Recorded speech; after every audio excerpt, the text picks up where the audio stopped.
কত হে? এই 2300-2400 টাকা পাওয়া যায়। দরকার। Hello guys, welcome to my new blog. তো এখন বাজে প্রায় সকাল 10টা। তো আমি পড়ে ঠরে বাড়ি আসলাম। বাড়িতে কে জানে কেউ নেই, না মাকে দেখতে পাচ্ছি না বাবাকে। দেখা যাক কোথায় গেছে। তো এখন ফাইনালি পড়ে ঠরে এসে আজকে স্কুল যাবো না, আজকে বাড়িতে বসে পড়বো। আর হচ্ছে কি চুল কাটাতে যাবো। তো দেখি কেমন কি হয়। তা আগে সকালের চা আমার খাওয়া হয়ে গেছে, পড়তে যাওয়ার আগে খেয়েছি। তো এখন খাবো সকালের টিফিন, তারপরে দেখি বাবার সঙ্গে যদি বাজারে একটু যেতে হয় তো যাবো। তো চলো। হ্যালো গাইজ, এখন একটা সমস্যা দেখা যাচ্ছে যে ওই আমাদের কলে জল উঠছে না। ওই হতে পারে ওয়াশার টাশার পড়ে গেছে গাইজ, এটাই হতে পারে যত সম্ভব। তো এখন আমি চুল কাটতে যাবো, তো চুল কাটতে যেতে পারছি না। যদি জল না ওঠে স্নান করবো কি করে বাড়ি এসে। তো এখন চুল কাটতে যাবো, বিকাল আবার হাবড়ায় যাবো, চশমার ফ্রেম বানাতে হবে। এই দেখো, এই যে এখানে ভেঙে গেছে যেটা, এটা পুরো বানাতে হবে। দেখা যাক কি হয়। এখন আবার বিকালে পড়া আছে, পড়ে সরে এসে তারপরে যাবো। তোমাদের সব কিছুই দেখাবো, কিন্তু এটাই একটা প্রবলেম যে ওটা ঠিক হবে কি করে। ফাইনালি দেখো আমার চুল কাটা কমপ্লিট। তো গাইজ মা বাইরে রান্না করছে, দেখি আমার হেয়ার স্টাইলটা কেমন লাগছে বলবা তো একটু, হিরো হিরো লাগছে কিনা। মা দুপুরে কি রান্না হচ্ছে? মাংসের ঝোল আর বিট ভাজা। হ্যাঁ, তো গাইজ শুনেই নিলা।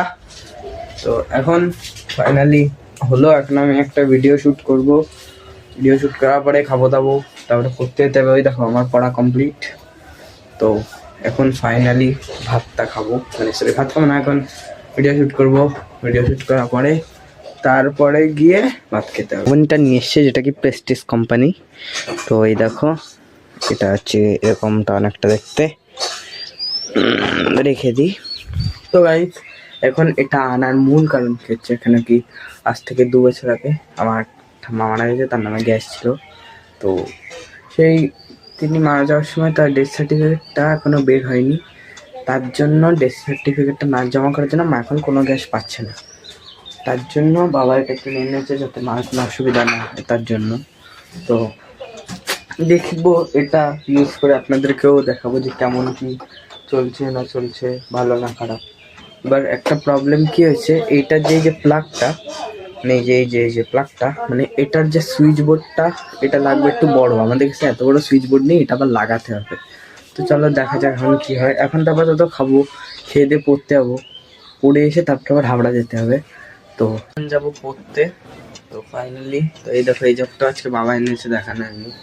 এই কেন বলতো, গরমকালে আমার ধরো তুমি বোতলে জল রাখবে, বোতলের জল গরম হয়ে যাবে, কিন্তু জগে যদি জল রাখো তাহলে সেটা সহজে অত গরম হয় না, আর খেতেও ভালো লাগে। আর বেসিক্যালি প্রবলেমটা হচ্ছে আমাদের এই ব্যারেলের জল, আর এর দেখো ইয়ে নেই, মানে নিচে যেই নলটা নেই, তার জন্য এতে ঢেলে খাওয়ার জন্য এই জগটা আমি বাবাকে কিনে আনতে বলেছিলাম, তা আনলো। তখন পড়তে যাই, পড়ে এসে হাবড়ায় যাবো। তো চলো এখন যাচ্ছি কল ঠিক করতে। চলো যাওয়া যাক। হাবড়া যাওয়ার প্ল্যান ক্যান্সেল, বাবা আমাকে নিয়েই গেল না। যা, তো চলো ঠিক করতে দেখি জ্বর দেখি ধরছি। ফাইনালি দেখো আমাদের কল খোলা হয়ে গেছে, দেখো কল পুরো খুলে ফেলেছে দেখো। তো চলো এখন যাওয়া যাক, একটু যাই। কত হে? এই 2300-2400 টাকা পাওয়া যায়। দরকার, গ্যাস না পেলে আমি তো গাইস ফাইনালি এখন লাগাচ্ছে ধাবা। তো কলটা একটু পরে লেগে যাবে, তোমাদের সবই দেখাবো। কিচ্ছু লাড়া দিতে লাগবো না। নাটলো নাট একটা তোরে ধরে রাখতে লাগবে না, আর পারবো না। ওই দাবাটাও ভালো আছে। ফাইনালি এত যুদ্ধের পর ফালতু দুবার কল খোলা, আর কোনো কিছু না। তা মেন প্রবলেমটা হয়েছিল নিচের দিয়ে হাওয়া বেড়েছিল, ওখানে খালি দাদু একটি রিং টিউব লাগিয়ে দিল আর ঠিক হয়ে গেছে। এখন ফাইনালি এখন কল ঠল ছাড়া সব হয়ে গেছে, এখন খাবো ভাত। ভাতটাকে এডিটিং করে ঘুমাবো। তো আজকের ব্লগটা যদি আপনাদের ভালো লাগে অবশ্যই ভিডিওটিকে লাইক করবেন, চ্যানেলকে সাবস্ক্রাইব করবেন, আর দেখা হচ্ছে আপনাদের সাথে পরবর্তী ভিডিওতে। আজ